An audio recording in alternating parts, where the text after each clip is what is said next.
Share ko lang po, no, kung papaano galing sa PDF na bank statement, paano natin ito i-clean up na gagawing one line, no? So, ito yung PDF sample. Unang gawin natin, convert natin siya sa Excel. Ah, so, ang napili ko ay marami pong mga libreng online converter PDF to Excel. So, napili ko ay PDF to Excel. So, nung dinownload natin, in-upload natin dyan, tapos nung dinownload natin, ito na ang lumabas. Inopen ko sa Excel. Okay, so nilagyan ko lang siya ng header.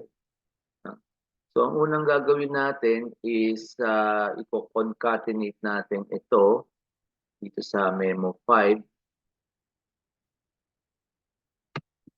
Concat.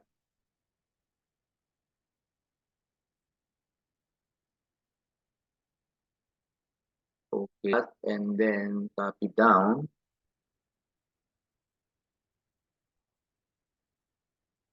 Tanggalin natin yung formula by copy and paste na value. Delete natin to. Parang memo lang naman kasi ito eh, no? So, ang mahalaga dito is the date at saka yung amount. So, since na may credit sa ating template ay ito yung template natin eh, no? May credit debit. So, parehas natin yung format. So, lagay ko po.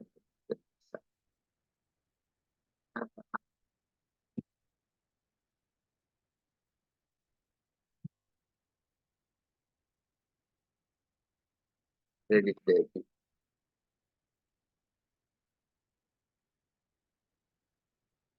Now, i-copy natin yung formula ng template. Ang formula ng template ay column E, F, at saka G. Copy, paste pala. Yan, formula na copy na. And then, i-copy natin siya downward. Okay. Okay. So, tanggalin na natin yung mga formula. Ito, copy, paste as value. Pwede pa lang maglagay ng, kasi kinonvert na natin sa value. So, Control A, select all. Tapos, sorting by date. Yeah. O yan, okay na. Ito, hindi na natin kailangan kasi nalipat. So, delete natin. So, ito, hindi natin kailangan. Delete na natin. Ito, hindi na natin kailangan. Delete. Ito ngayon yung magiging bagong memo.